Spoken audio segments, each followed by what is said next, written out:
And on this rock I will build my church, and the gates of the underworld can never hold out against it. I will give you the keys of the kingdom of heaven. Whatever you bind on earth shall be considered bound in heaven. Whatever you loose on earth shall be considered loose in heaven. Then he gave the disciples strict orders not to tell anyone that he was chief priest's son's rights, to be put to death and to be raised up on the third day. Then, taking him aside, Peter started to remonstrate with him. Heaven preserve you, Lord, he said. This must not happen to you, but man's. The Gospel of the Lord. Praise to you, Lord Jesus.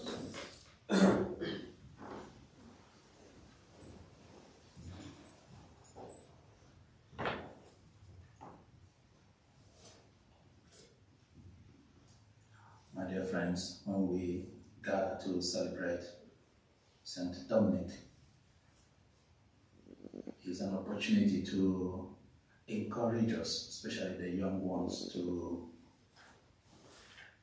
in this day and this time around, you don't need books, so much books. You know, some of the things you go to the library looking for, they are just right there on your palms, in your phone. You can decide to read more about the saints, maybe beginning with St. Dominic, and so many, hundreds of thousands of them, and their personal, individual lives.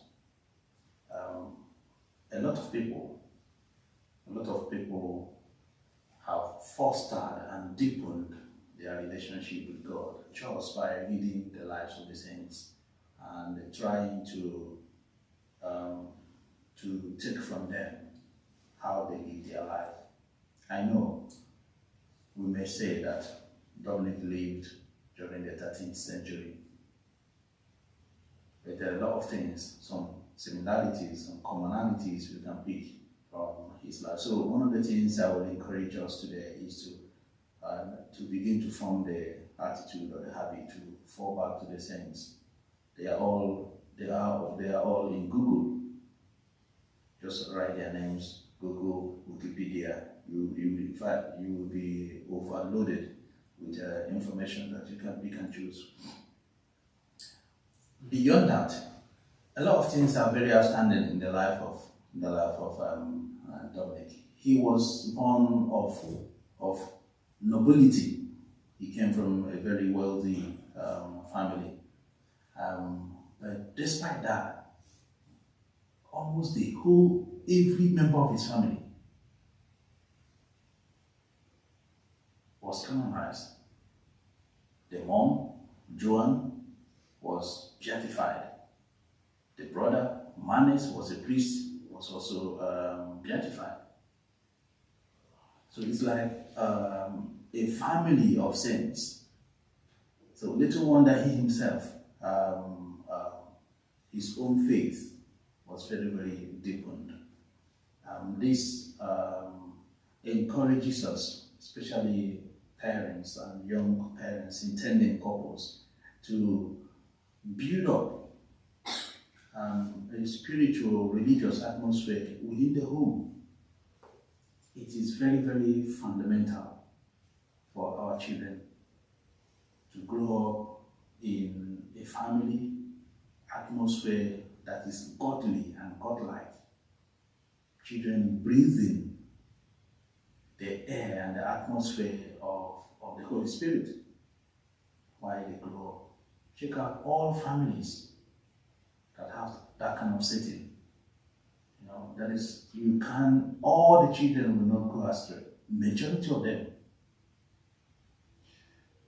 One of the problems we face, especially all of us who are baptized as kids, remember, when the kids are baptized, they are baptized in the faith of their parents and godparents.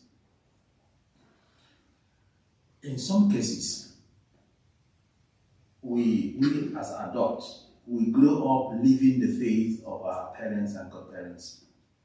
We hardly made that faith our own. We hardly made it our own. And this was a problem in the first reading. God threw away the covenant he made with the Israelites, the covenant he made, the Ten Commandments that was written outside. It was written on the tablet, something outside. The Jews tried their best. In most cases, it didn't stick. God said through the prophet, God said, time is coming when I'm going to make a new covenant. You don't need your brother or your sister to tell you, well, this is right, this is wrong. You know, once you come of age, 7 years, 8 years, you can know what is right and what is wrong.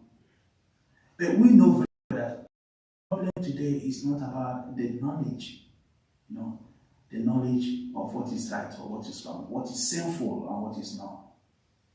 The problem lies in the heart, and in the heart is the will to actually do what is right, which we already know, or say no to what is wrong, which we already know. This was realized in the life of Dominic. Dominic was a very prayerful man. There is no way we can deepen our relationship with God outside of prayer. There is no other way. Now, don't get me wrong. People, based on their understanding of prayer, many people have been put away or put off by the concept of prayer. Prayer could be adapted to your own way of life. Prayer is just about thinking about God, being in the presence of God. I've explained before that if you want to love God, use the same pattern, the same way you fall in love. Absolutely. Go out of your way. Think about Him, pray to Him, study Him, talk about Him.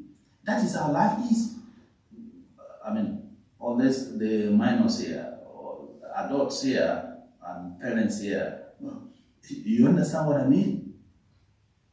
It is, everything good in life. They don't come by just idling away. You will not sit idle, and something nice will fall on your lap, and say, wow, it's only winning the jackpot. Even the jackpot, you have to apply for it. Everything in this life.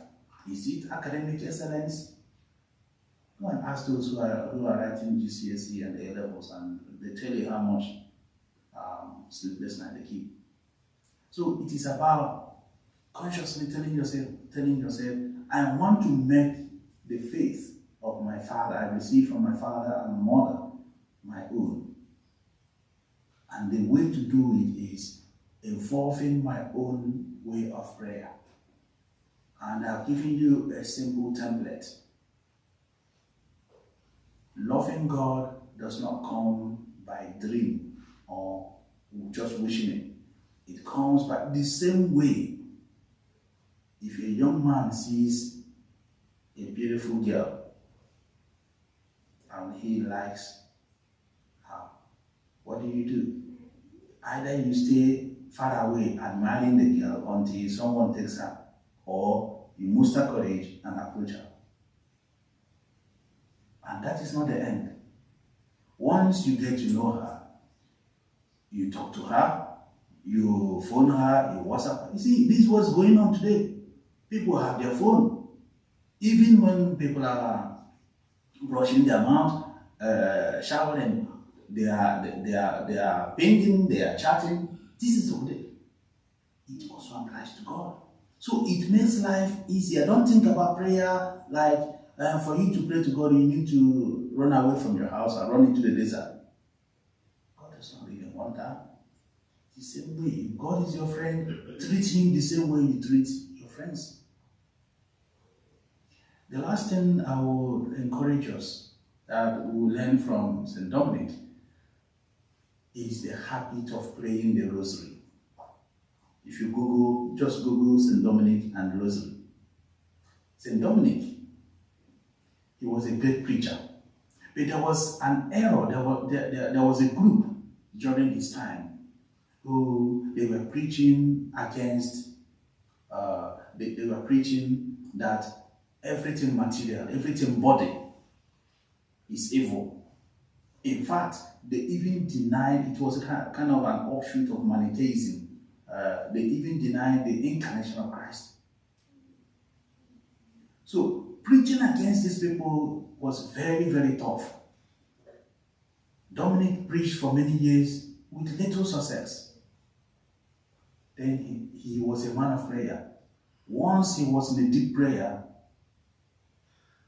the Blessed Mother visited him and told him, Dominic, the Blessed Mother gave him the rosary and said, pray the rosary. Meditate on the life of Christ, the events of Christ in the rosary. And Dominic started praying the rosary. That's why, if you see the Dominicans, those who follow St. Dominic, part of their cloth is a very big rosary. They wear it. It's part of their cloth. So, but I'm not asking you to go and buy a big rosary and wear. I'm asking you to buy a small one and pray. Rosary, Dominic started the rosary, God did the rest. Just like when we begin to pray the rosary, just 5 decades of the rosary will take you 15 minutes, or at most 18 or 20 minutes. That will save you a lot. And you can also Google the promises of Our Lady to those who pray the rosary.